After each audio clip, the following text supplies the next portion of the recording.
Madame, Monsieur, bonsoir. Bienvenue dans ce journal à la une de l'actualité. La lutte contre le blanchiment des capitaux, le développement de la cacaoculture et la fin de la validité des CNI de 2009 dès demain 31 mars. Le Conseil des ministres de ce mercredi a aussi pris des mesures pour lutter contre la vie chère. Un comité technique chargé de la filière blé a rendu les conclusions des travaux. Le prix du pain est inchangé 150 et 200 francs selon le poids de la baguette.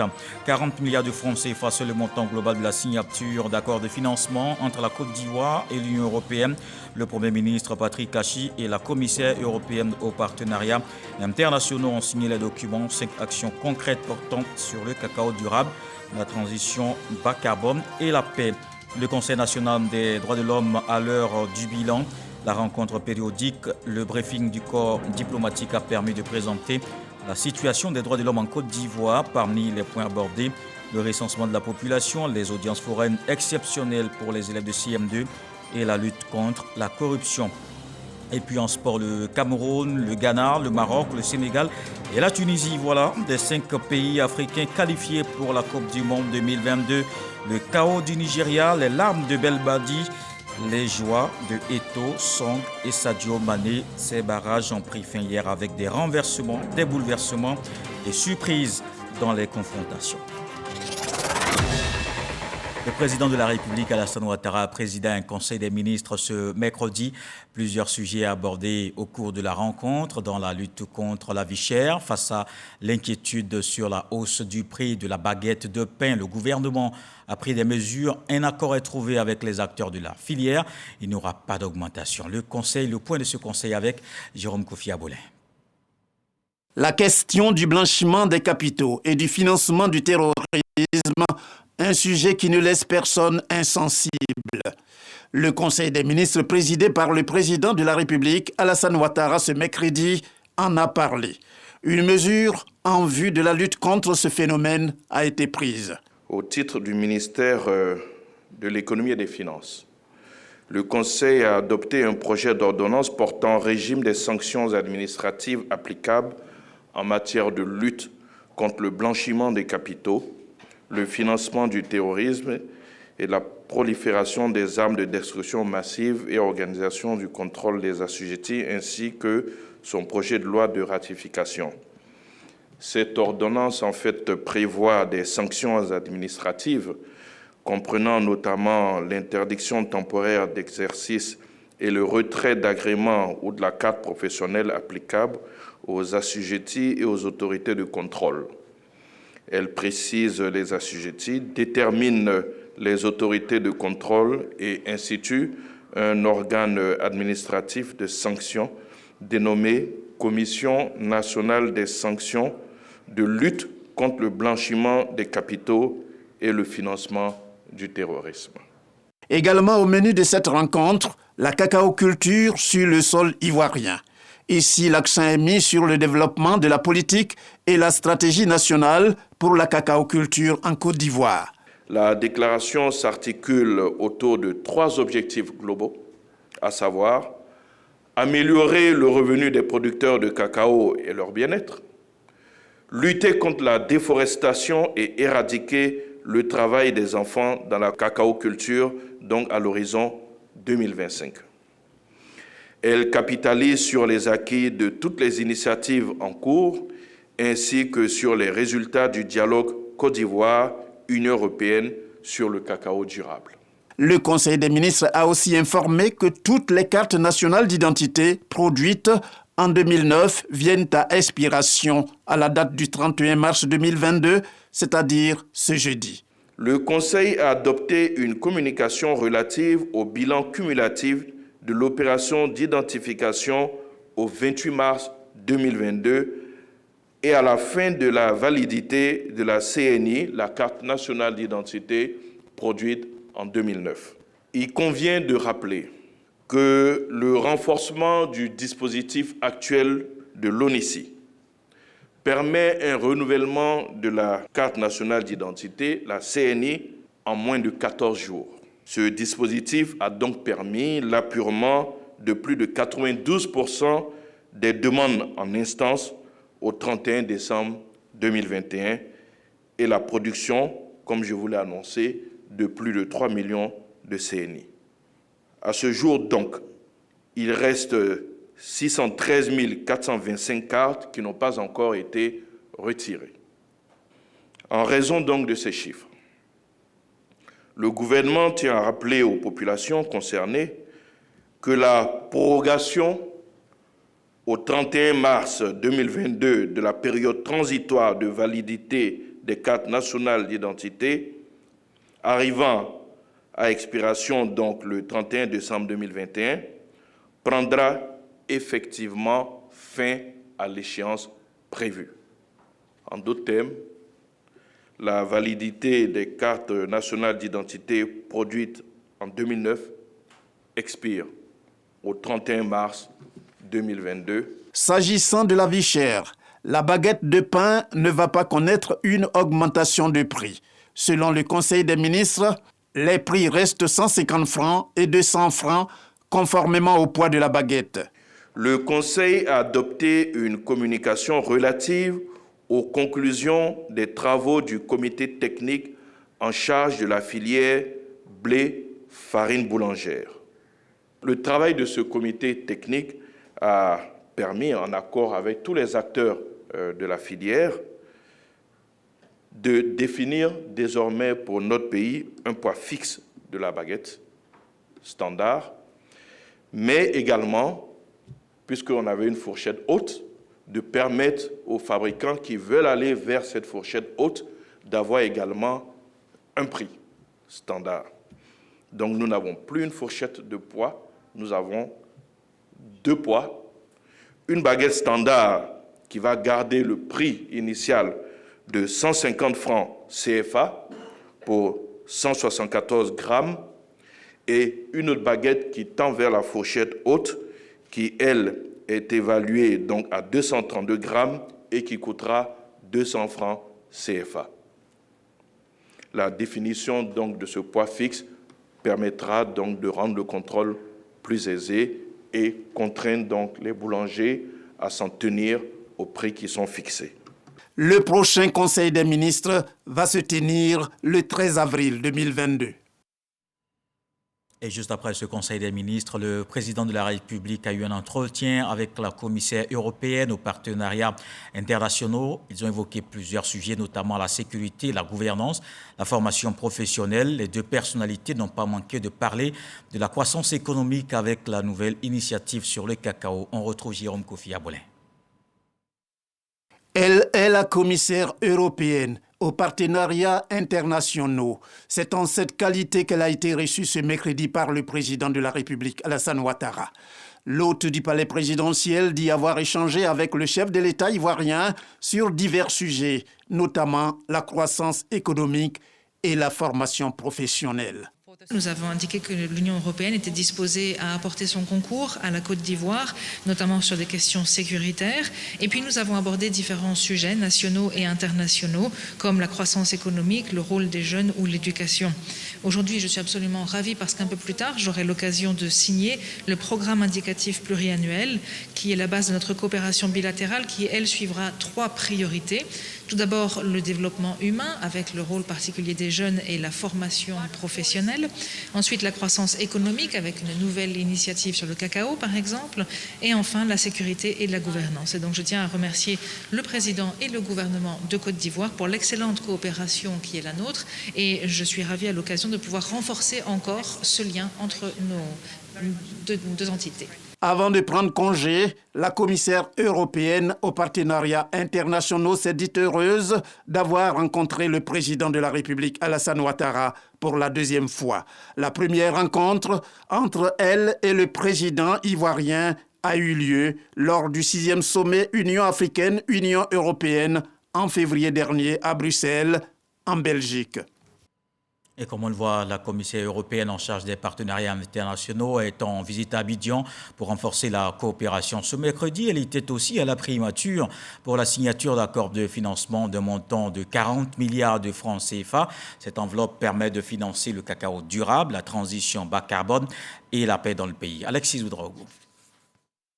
À la primature, ce mercredi, la commissaire européenne en charge des partenariats internationaux échange avec le chef du gouvernement. L'occasion pour Jutta UPLNN de lancer la mise en œuvre de la programmation pluriannuelle de l'institution. Nous avons été en mesure de pouvoir signer le programme indicatif pluriannuel avec la Côte d'Ivoire pour un montant de 228 millions d'euros et il reprend 3 priorités. La première étant le développement humain. Nous investissons donc véritablement dans les gens. Le deuxième axe, c'est celui de l'économie puisque nous visons à renforcer l'économie, notamment l'économie durable et c'est dans ce cadre que nous avons une initiative de l'équipe Europe sur le cacao. Le troisième axe concerne la sécurité, puisque nous voulons renforcer la gouvernance et la sécurité. Ce sont donc les 3 priorités dans ce programme pluriannuel qui vont guider notre coopération future. Acte concret, la signature d'accords de financement d'une enveloppe de 58 millions d'euros, soit près de 40 milliards de francs CFA, pour 5 actions précises que sont la transformation de la production cacaoyère pour un cacao made in Côte d'Ivoire durable, le renforcement des capacités sécuritaires du pays, l'accompagnement et le renouvellement des engagements climatiques, le renforcement des compétences pour un meilleur accès au marché de l'emploi et enfin l'appui à la coopération et au partenariat Union européenne-Côte d'Ivoire. Pour le chef du gouvernement, il s'agit de mettre en œuvre avec efficacité les projets engagés. Il est extrêmement important de mentionner le fait que cet appui accompagne une initiative gouvernementale, accompagne une stratégie nationale. Nous mettrons tout en œuvre pour que dans le processus d'exécution de nos projets, nous puissions avoir des niveaux de capacité d'absorption qui sont compatibles avec ce qu'on peut être en droit d'en attendre, mais surtout d'être orientés résultats pour que les populations puissent voir dans la réalisation de ces projets-là les attentes qu'ils ont. Les États membres de l'Union européenne, leurs institutions financières ainsi que la Banque européenne sont engagés dans ce programme, une approche équipe Europe pour lever des financements supplémentaires en vue de soutenir les axes prioritaires que sont le cacao durable, la transition bas carbone, la paix et la stabilité. Et la Côte d'Ivoire renforce aussi sa coopération avec le reste du monde. La ministre d'État, ministre des Affaires étrangères, a achevé sa mission au Qatar. Kandia Camara a porté la voix de la Côte d'Ivoire au forum de Doha, mais a surtout convaincu de nombreux opérateurs économiques sur les opportunités d'investissement dans le pays. Avant de regagner Abidjan, elle a rencontré la communauté ivoirienne vivant au Qatar. On le voit avec notre envoyé spécial Michel Digré. Chancellerie de Côte d'Ivoire au Qatar, la ministre des Affaires étrangères est face à la communauté ivoirienne, composée en majorité de sportifs. Je pense que pour nous, c'est important d'avoir cette image-là de jeunes ivoiriens qui, à l'étranger, se soutiennent et sont fraternels et qui essayent aussi de représenter dignement l'État ivoirien et l'Afrique. Après avoir félicité l'ambassadeur Cissé Abdoul Karim pour l'assistance presque paternelle qu'il apporte à la communauté, la ministre Kandia Camara a rappelé la responsabilité des Ivoiriens dans leur pays d'accueil. Chacun doit justement se mettre dans la peau d'un ambassadeur et avoir toujours un comportement exemplaire comme vous le faites.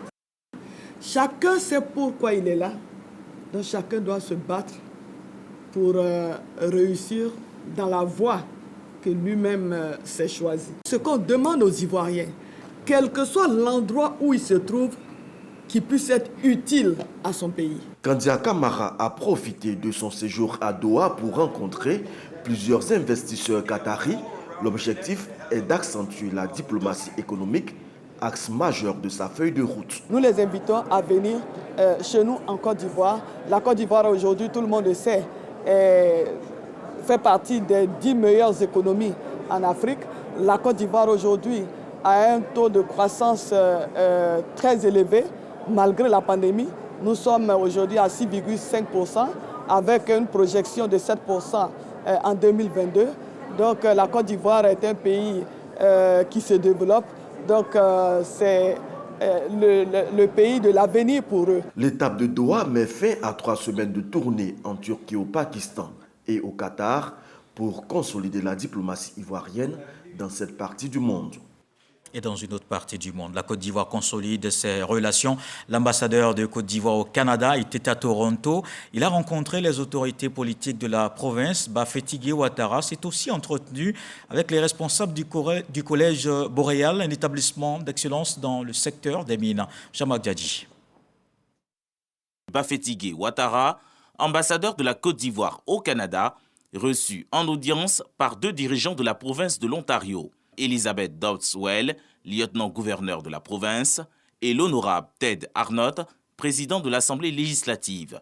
Ils échangent sur les questions d'éducation et de développement durable.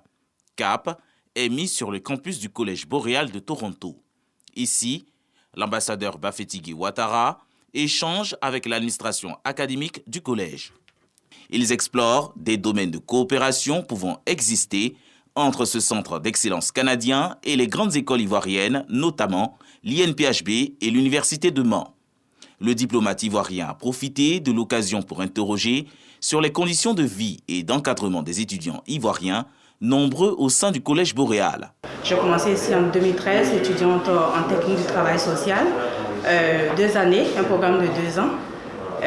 La graduation a eu lieu en 2015. Collège boréal, c'est un collège accueillant. C'est une famille. Après échange, un protocole d'accord est prévu pour renforcer les capacités des étudiants en Côte d'Ivoire. Et nous allons avoir plusieurs initiatives que nous allons travailler ensemble. Et on se parle souvent de 3 grands secteurs, de l'agriculture, le secteur forestier et le secteur minier. À Boréal, nous avons vu que l'un des secteurs prioritaires du gouvernement ivoirien, à savoir l'agriculture, les mines et le domaine forestier, sont des domaines prisés par ce collège et des domaines pour lesquels ce collège fait référence. Et donc c'est avec beaucoup de bonheur que nous avons dégagé des perspectives en termes de coopération. La visite de travail de l'ambassadeur Bafétigui Ouattara s'aligne sur l'idée de renforcer les échanges économiques et commerciaux entre la Côte d'Ivoire et la riche province de l'Ontario au Canada. Et du Canada, on se rend aux Pays-Bas. L'environnement, la fluidité routière, la sécurité et la santé. Des préoccupations au centre des échanges à la 50e édition de l'Intertrafic à Amsterdam. Des experts professionnels du trafic mondial et des entreprises se retrouvent pour parler de la mobilité urbaine, une question d'actualité, alors que l'urbanisation s'accélère avec son lot de défis. Une délégation du ministère des Transports a effectué le déplacement. Elle est à la recherche de solutions adaptées aux réalités en Côte d'Ivoire. Walter Amadou Ouattara est dans la capitale hollandaise. Le Ray à Amsterdam Sud, dans le Judas. Ce quartier accueille tous les 2 ans le principal événement commercial mondial pour les parties prenantes impliquées dans l'ensemble de l'écosystème de la mobilité.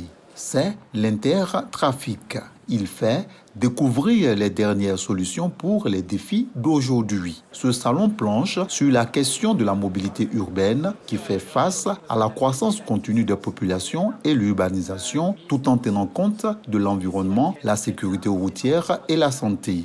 Ici, on peut visiter 13 halls avec les dernières tendances, produits et services. Toujours les mêmes plaques d'immatriculation qui vont passer. Vous voyez les caméras qui vont à chaque fois une alerte avec plusieurs heures. Tiens, pourquoi il est passé plusieurs fois aujourd'hui devant ces bâtiments?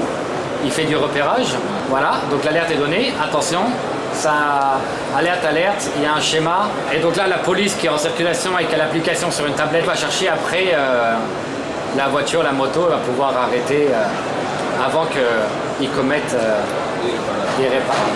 Résolument engagé dans la recherche de solutions innovantes adaptées aux réalités en Côte d'Ivoire, le ministre des Transports a mis en mission une délégation. Elle multiplie les rencontres. Nous avons été séduits par les innovations qui sont portées dans le secteur. Et la Côte d'Ivoire, très ambitieuse, doit s'adapter donc à cette évolution.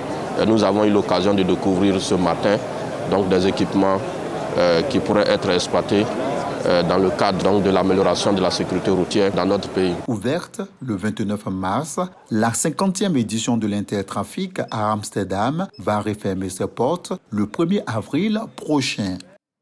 Et puis ce communiqué de la Chambre basse du Parlement. Monsieur Amadou Soumaoro, président de l'Assemblée nationale de Côte d'Ivoire, convoque, mesdames et messieurs les députés, à la cérémonie solennelle d'ouverture de la session ordinaire en 2022 qui se tiendra le vendredi 1er avril à 10h au palais de l'Assemblée nationale. C'est signé le secrétaire général Alain Akapo Adra. Allons dans la région du Bonkani. Une mission de la Caisse nationale d'assurance maladie a séjourné à Bouna. Cette équipe conduite par le docteur Oumar Koulibaly est allée sensibiliser les populations sur l'importance d'adhérer à la CMU. Cette couverture santé leur permet de recevoir des soins de qualité et à moindre coût. Le reportage d'Emmanuel Miamiens.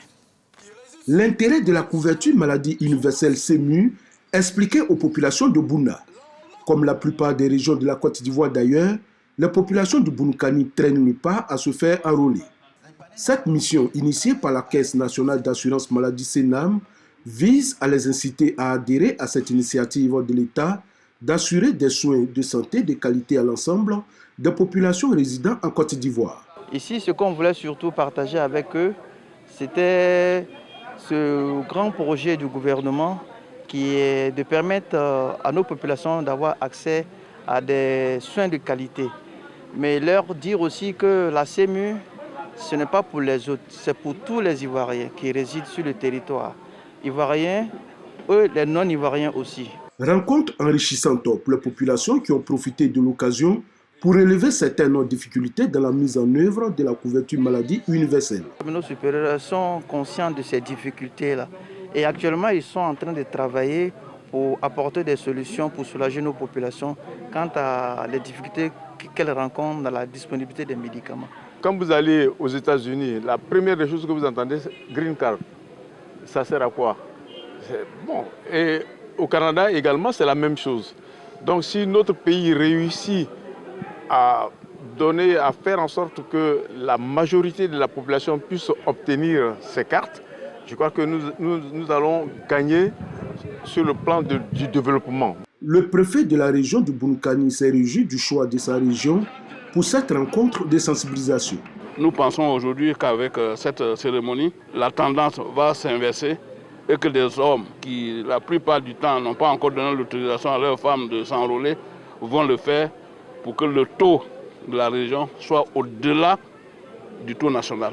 Pour bénéficier des prestations de la couverture maladie universelle, il faut d'abord se faire enrôler, ensuite retirer sa carte d'adhésion, s'acquitter d'une cotisation de 12 000 francs CFA l'année et enfin vous aurez droit aux prestations. Et voyons maintenant cette rencontre dans le Sud Comoé. Le président du Conseil économique, social, environnemental et culturel promet de construire un collège de proximité à Samo. C'était au cours d'une journée d'échange avec les populations. Akaouélé a aussi procédé à l'investiture de 2 associations dans cette localité du département de Bonoua. Issa Tchonayo. Samo, localité située à 5 km de Bonoua, place de l'indépendance. La paix et la cohésion célébrées autour des actions de développement du président de la République, Alassane Ouattara. Des actions de développement mises en œuvre par le Conseil régional du Sud Comoé. Les populations, au cours d'une cérémonie, en présence du président du Conseil économique, social, environnemental et culturel, Eugène Aka Aouélé, par ailleurs président du Conseil régional du Sud Comoé, ont exprimé leur reconnaissance et gratitude au chef de l'État. Le président des jeunes, Ben Junior, profite du moment pour égrener des doléances. Samo et Aboubakro méritent un collège, voire même un lycée, parce que Samo et Aboubakro font 40 000 habitants. Samo et Aboubakro méritent également une ambulance. Notre dispensaire, qui est sous-équipé, mérite une réhabilitation profonde, surtout un changement de statut. Le président du Conseil régional du Sud Comoé a salué les nombreuses actions de développement du chef de l'État dans sa région avant de promettre la construction d'un collège à Samo. C'est vrai que Samo a à ce jour moins bénéficié des réalisations du Conseil régional que d'autres localités. Quand on sait que le Conseil régional a contribué à couvrir cette région en matière en matière d'école et particulièrement de collège. Pour le collège qui a été demandé, il y a un problème de site, mais Samo est bien prévu pour recevoir un collège. Il faut que rapidement on nous fixe sur le site qu'il faut pour que le collège, sinon l'entreprise est connue, elle n'attend que le site pour construire le collège de Samo. Eugène Aka Aouélé a exhorté la population à cultiver le vivre ensemble afin d'accompagner le chef de l'État dans ses actions de développement. Et le Conseil national des droits de l'homme fait le bilan de ses activités.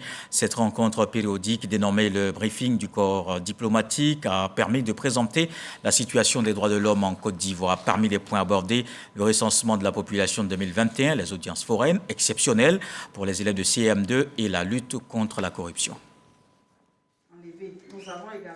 Le Conseil national des droits de l'homme face au corps diplomatique. L'institution fait le point de la situation des droits de l'homme en Côte d'Ivoire. Namizata Sangaré, la présidente, expose sur l'évaluation des droits de l'homme au plan politique, sociétal, économique et dans bien d'autres secteurs.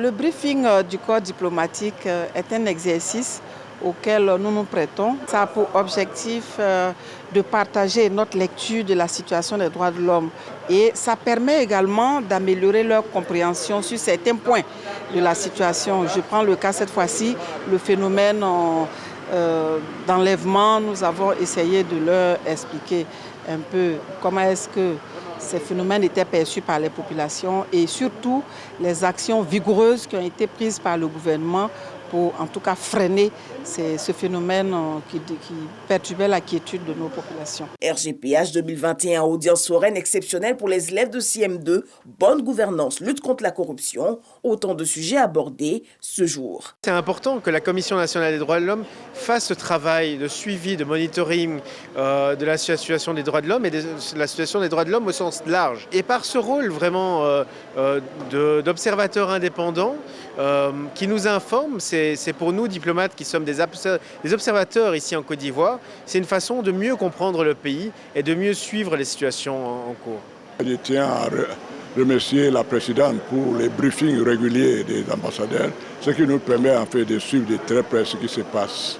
Ce cadre d'échange périodique a permis de revenir sur les grandes lignes des observations des droits de l'homme sur la période 12 novembre 2021 au 28 mars 2022. Et puis dans l'actualité, ce mercredi, le médiateur délégué de la région du Ourodougou s'est entretenu avec les membres du comité de veille et de suivi de la cohésion sociale dans le département de Séguéla. Une rencontre en vue de donner des orientations pour la consolidation de la paix dans cette zone du pays. Ces membres du comité de veille, au nombre de 20, ont donc pu s'imprégner de leur mission. Moussa Konaté. Échange entre le médiateur délégué de la République auprès des régions du Ourodougou et du Béri et les membres du comité de veille et de suivi de la cohésion sociale du département de Séguéla. Il s'agit de faire le point des initiatives pour la consolidation de la paix. À chaque manifestation, ce sont les jeunes qui sont les premiers concernés. Donc je pense qu'à partir de cette commission-là, nous serons les interlocuteurs entre la médiation et la jeunesse communale et régionale pour plus de sensibilisation. Pour le médiateur délégué, le comité de veille et de suivi de la cohésion sociale joue un rôle important dans le relais des actions de médiation dans les différentes localités de Séguéla. C'est des comités qui sont pour nous très importants pour le médiateur de la République parce qu'ils constituent pour nous des instruments d'alerte précoce, des instruments d'information, des instruments de collecte d'informations qui nous permettront d'agir en profondeur pour l'anticipation et la prévention des conflits. Le comité de veille et de suivi de la cohésion sociale de Séguéla a été installé le 30 juin 2021. Il est composé de 20 membres issus des différentes couches de la société. La cohésion sociale, c'est justement le sens de la mission qu'entreprend le président du COSIM, le guide de la communauté musulmane, le cheikh Aïma Ousmane Diakité, a initié une tournée de sensibilisation pour la paix dans la région de Gbeke. À Sakassou, il a invité les populations à la cohabitation pacifique. Le reportage de Soro Corona. Tournée du président du COSIM, Conseil supérieur des imams des mosquées et des affaires islamiques de Côte d'Ivoire, dans la région de Gbeke. Cette tournée s'inscrit dans le cadre d'une action de sensibilisation à la paix et à la cohésion sociale. La ville de Sakassou, capitale du royaume baoulé, a constitué la première étape de cette tournée. Occasion pour les représentants des populations d'exprimer leur joie d'accueillir le guide religieux et également leur attente de cette visite. Vous êtes venus pour nous appuyer dans notre marche vers la cohésion sociale. Et je sais que vous avez les moyens pour faire en sorte que vos frères et sœurs qui sont sur le sol de Sakassou puissent accepter de vivre en parfaite harmonie avec les frères qui sont ici à Sakassou. Sakassou est un et indivisible. Depuis le jour où nos aïeux ont accepté de donner la place à nous, nos parents, les Malinqués, pour s'asseoir ici, nous sommes devenus un. Dieu sait combien de fois, dans la région du Beké et de Sakasso en particulier, on a besoin donc de cohésion, de paix et d'entente. Dis merci au Cheikh Aïma Ousmane Diakité. Le président du COSIM donne le sens de sa présence à Sakasso et invite toutes les couches sociales à œuvrer pour le maintien d'un climat de fraternité et de paix dans la localité. Vous avez accueilli par la générosité, géré et pardonné, accepter tout le monde, continuer de marcher dans cette voie par la générosité que vos ancêtres vous ont donné comme exemple. Vous aussi qui êtes venus, respectons les traditions de ceux qui nous ont accueillis. C'est ça qui fait le bon vivre. Quand il y a le respect mutuel, c'est ça qui nous amène à l'estime mutuelle, à la cohésion, au vivre ensemble dans la paix. La tournée du président du COSIM, le Cheikh Ousmane Diakité, en plus de la région de Beké, va s'étendre à la région du Hambol. Et on termine en sport. Les 5 pays africains qualifiés pour la Coupe du Monde 2022 sont connus. Le Sénégal, tombeur de l'Égypte, comme en finale de la Coupe d'Afrique des Nations. Le Cameroun a brisé le rêve des Algériens. Le Maroc, la Tunisie et le Ghana ont aussi décroché leur qualification pour le Mondial 2022 au Qatar. Ces barrages ont apporté leur lot de surprises, de suspense, de confirmation et surtout d'émotion. Le tirage au sort de la phase finale de la Coupe du Monde 2022 aura lieu ce vendredi 1er avril au soir à Doha au Qatar. Et voilà qui met un terme à ce journal. Merci d'avoir suivi. Retour de l'actualité, 23h. Ce soir, le sage nous apprend que la main ne peut cacher au ventre ce qu'elle doit mettre dans la bouche. Dieu le voulant, on se retrouve demain.